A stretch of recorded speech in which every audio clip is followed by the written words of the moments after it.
تم لوہے کے بڑے بڑے تختے میرے پاس لاؤ۔ چنانچہ کام جاری کر دیا گیا، یہاں تک کہ جب اس نے دونوں پہاڑوں کے درمیان کا حصہ برابر کر دیا اور کہا کہ اب اسے دھوکو، یہاں تک کہ جب اس کو دھونک دھونک کر آگ کر دیا تو کہا کہ اب میرے پاس تانبا لاؤ کہ اس پر پگھلا کر ڈال دوں۔ پھر ان میں یہ قدرت نہ رہی کہ اس پر چڑھ سکیں اور نہ یہ طاقت رہی کہ اس میں نقب لگا سکیں۔ بولا کہ یہ میرے پروردگار کی مہربانی ہے، پھر جب میرے پروردگار کا وعدہ آ پہنچے گا تو اس کو ڈھا کر ہموار کر دے گا، اور میرے پروردگار کا وعدہ سچا ہے۔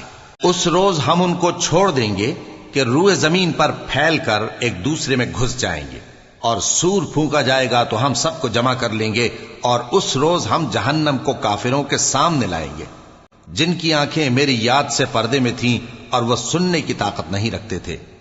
اب کیا کافر یہ خیال کرتے ہیں کہ وہ میرے بندوں کو میرے سوا اپنا کارساز بنائیں گے تو میں خفا نہیں ہوں گا؟ ہم نے ایسے کافروں کے لیے جہنم کی مہمانی تیار کر رکھی ہے۔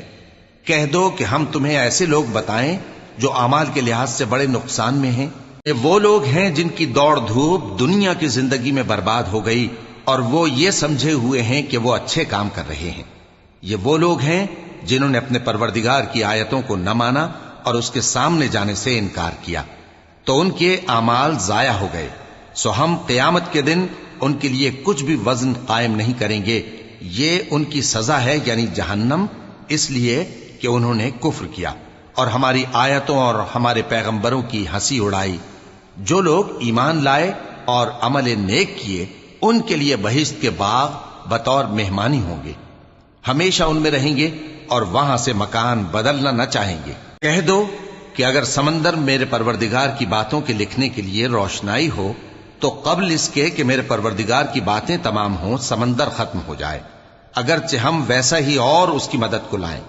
کہہ دو کہ میں تمہاری طرح کا ایک بشر ہوں، البتہ میری طرف وہی آتی ہے کہ تمہارا معبود وہی ایک معبود ہے۔ تو جو شخص اپنے پروردگار سے ملنے کی امید رکھے چاہیے کہ عمل نیک کرے اور اپنے پروردگار کی عبادت میں کسی کو شریک نہ بنائے۔